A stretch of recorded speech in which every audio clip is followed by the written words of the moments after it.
Halo selamat pagi pemirsa, apa kabar Anda di pagi hari ini? Senang sekali saya Heri Orun kembali menjumpai Anda dalam Berita Papua hari ini. Dan telah kami siapkan beberapa berita teraktual yang terpercaya dan 3 berita utama telah kami sajikan untuk Anda.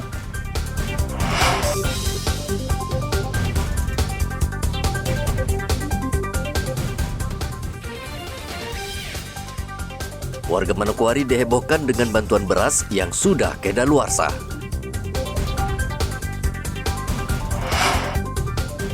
Warga yang mengurus KTP meningkat di Merauke. Cuaca buruk jadi kendala distribusi logistik pemilu di Papua Selatan.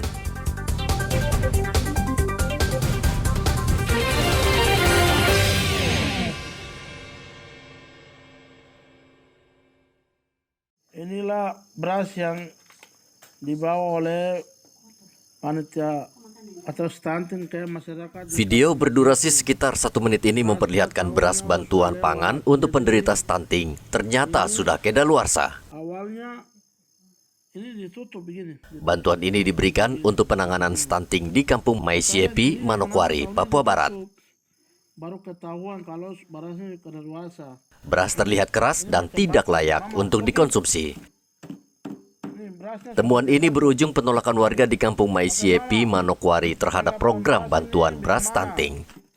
Saya sudah bilang tadi agar isu-isu itu diverifikasi dan dikonfirmasi dulu sebelum saya turun ke sana untuk melihat hal itu.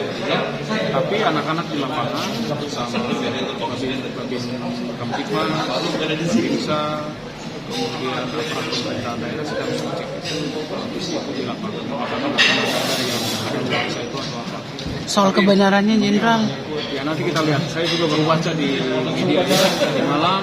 Sekarang saya sudah perintahkan untuk para Kapolres atau para anggota di lapangan untuk mengecek.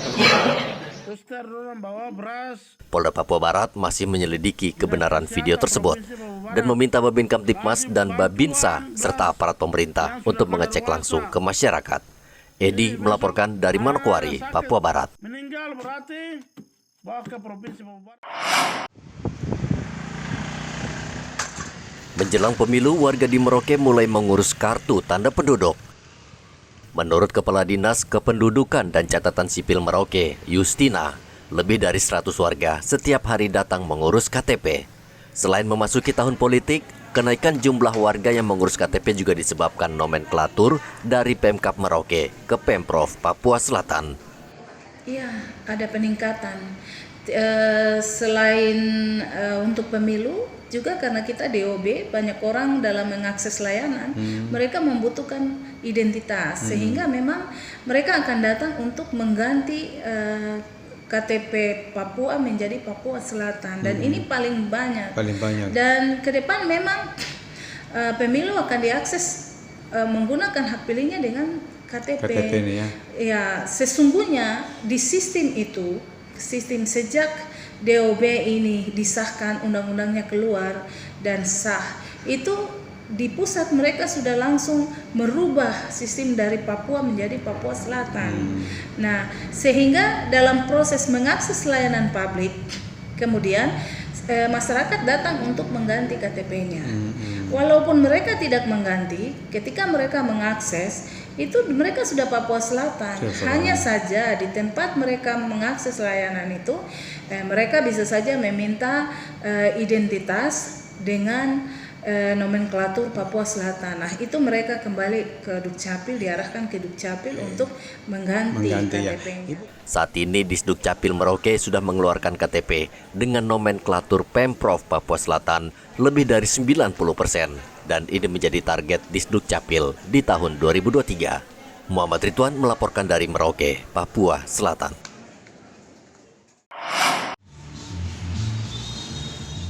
KPU bersama Kepolisian Merauke bekerja sama untuk melancarkan proses tahapan pemilu yang tinggal beberapa bulan lagi. Ketua KPU Merauke Roske Bubun mengatakan khusus Merauke terdapat 770 TPS yang tersebar di 22 distrik. Kendala yang paling utama adalah distribusi logistik ke kawasan terjauh antara bulan Januari dan Februari adalah cuaca buruk karena memasuki musim hujan. untuk pemilu 2024 ini ada tantangannya sendiri bagi penyelenggara. Iya, apa Pertama itu? itu tantangan DOB. Kita DOB baru, kemudian skala terkait dengan DOB baru ada pertarungan terkait dengan DPR RI, DPD, kemudian DPR provinsi dan DPR kabupaten. Dalam proses ini lalu hanya kan yang menjadi fokus saja DPR kabupaten. Tapi sekarang setelah DOB ada 3 lagi yang menjadi perebutan kan, jadi menjadi potensi untuk konflik juga terkait dengan ini. Kemudian tantangan geografis Pak, bahwa pelaksanaan pemilu tanggal 14 Februari ini akan dilaksanakan di masa penghujan, di musim penghujan dan gelombang yang cukup tinggi kan terkait dengan distribusi logistik dan persiapan di TPS. KPU sangat berharap bantuan aparat kepolisian untuk membantu pendistribusian logistik, termasuk ke kawasan yang rawan gangguan keamanan. Muhammad Ridwan melaporkan dari Merauke, Papua Selatan.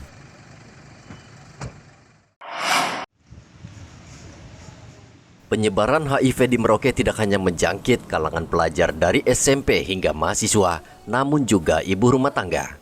Bahkan jumlah penderita HIV terus meningkat. Tapi kayaknya kemarin kita usulkan juga tidak sesuai yang kita harapkan untuk pendanaannya. Kita prihatin. Karena dengan kondisi seperti ini seakan HIV/AIDS itu seakan sudah tidak ada. Ya. Apalagi mulai dari COVID itu. Terus kemudian sekarang kesibukan pembelajaran dengan momen-momen pemilu ini kayaknya sudah itu. Kita berharap juga dari semua institusi yang terkait dengan HIV ya bergerak sesuai dengan kemampuan yang ada. Diharapkan bisa menekan adanya HIV/AIDS ini. Ya terutama para pelaku di lapangan, terus itu pengusaha dan lain sebagainya itu harus lebih serius lagi bahwa ini sebuah bukan wabah, tapi kan ini sudah semacam sudah tahu, tapi kenapa harus melanggar begitu itu loh. Dalam 2 bulan terakhir terdeteksi 18 kasus HIV sehingga total jumlah penderita HIV 78 kasus. Jumlah ini sangat mengkhawatirkan dan menjadi peringatan bagi pemerintah untuk melakukan sosialisasi lebih gencar. HIV adalah virus yang menyerang kekebalan tubuh. Muhammad Ridwan melaporkan dari Merauke, Papua Selatan.